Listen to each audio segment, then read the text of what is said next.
An unlikely sight breaks up the desert landscape on the banks of the Nile River in eastern Sudan. Transcending towards the sky are a progression of stone and rock pyramids, some arriving at very nearly 100 feet high. However, in contrast to their Egyptian counterparts, these monuments were largely forgotten and remain relatively unknown to this day.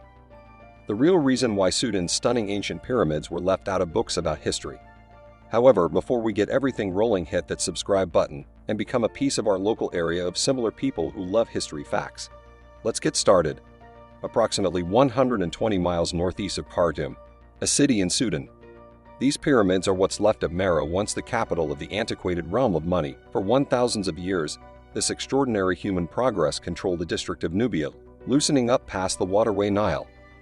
Furthermore, very much like the more renowned Egyptians, they built extraordinary landmarks to house and respect their dead. Taking a gander at the remains of Meroe, obviously Kush's Ely equal a portion of its more well-known partners.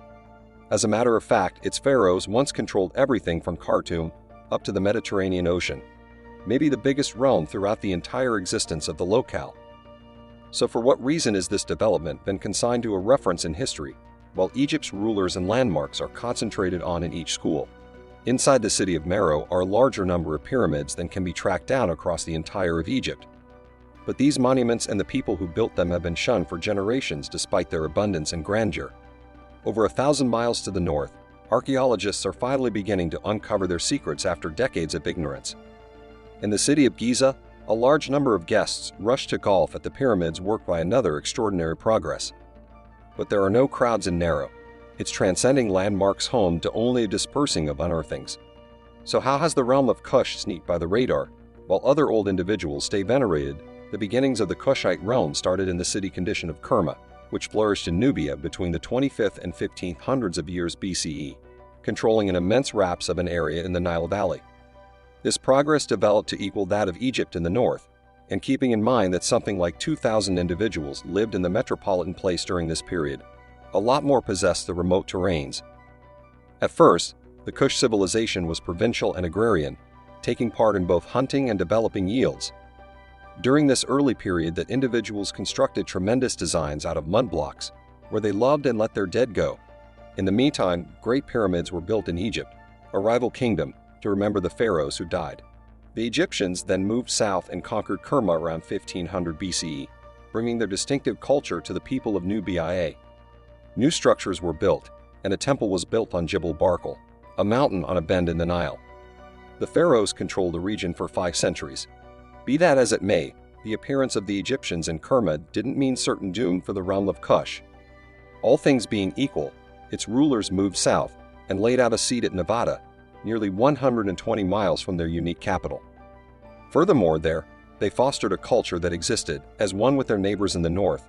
For instance, at Jebel Barkal, the Kushite public facilitated ceremonies committed to a man and Egyptian god.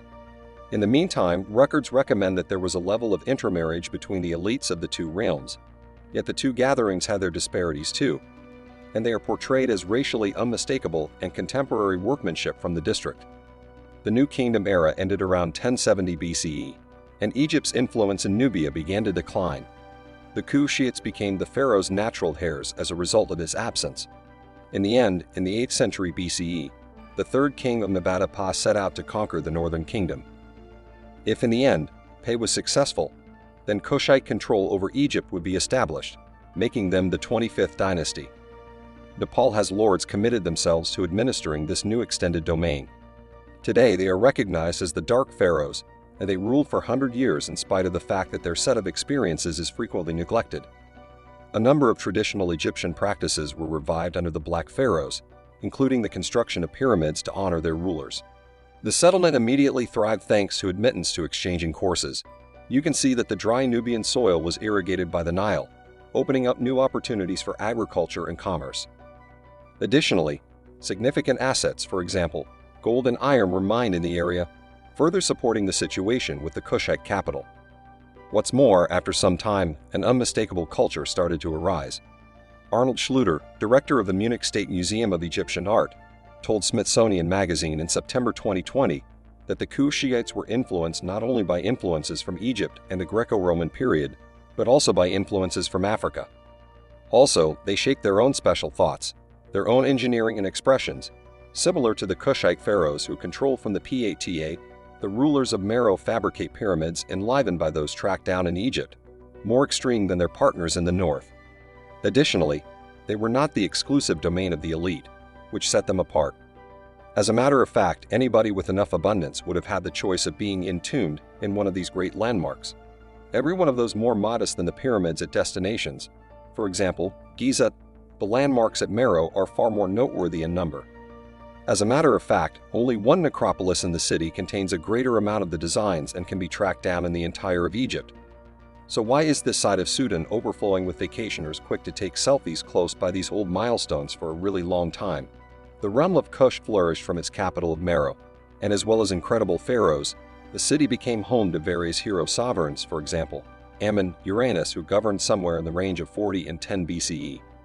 Regardless of being somewhat visually impaired, it's said that she drove off the Roman armed force and beheaded a sculpture of Sovereign Augustus in festivity.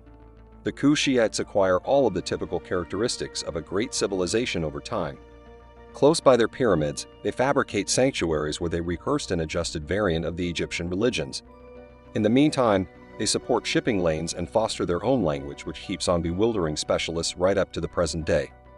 The power balance in Nubia then began to shift in the 4th century BCE as the Roman Empire's might continued to expand, and a new rival, the Kingdom of Aksum and the region that is now Ethiopia, emerged in the east. Additionally, experts believe that climate change contributed to the decline in cash supply. In the same way as other antiquated civilizations, then cash had its magnificence days before one more realm moved forward to have its spot. However, why are individuals who assembled a larger number of pyramids than the Egyptians, so frequently neglected authorities on the matter agree? The response lies in the bigoted perspectives that swarmed the scholarly world towards the start of the 20th years. In 1916, George Reisner, an Egyptologist from Harvard College, made a trip to Nubia, where he started his long-term examination concerning the realm of Kush. As well as concentrating on Meroe and its pyramids, he visited in a Pata where he uncovered destinations related with the Dark Pharaohs. Moreover, he additionally invested energy at Kerma, where the extraordinary tradition initially arose. Reisner was still not convinced that Kash had been a civilization on its own, despite the impressive archaeology at the 3 locations. He was convinced that the local race of black Africans could not have built a society as complex due to his own prejudice. Furthermore, accordingly, he inferred that Kerma was simply a station of the Egyptian realm. The local Negrohead race had never grown either its exchange or any industry deserving of notice, and owed their social situation to the Egyptian migrants, and to the significant Egyptian progress rise and dissolve in a Boston Exhibition Hall expressive arts release dated October 1918. What's more, for a really long time, convictions like this forestalled any serious investigation of the Kushites from occurring. Fortunately, the Kingdom of Kush piqued the interest of more than just Reisner. During the 1960s, Charles Kapp, a Swiss paleontologist, ventured out to Sudan to start uncovering the remaining parts of Kerma. He was fortunate to reject the idea that the city was merely an outgrowth of the Egyptian Empire.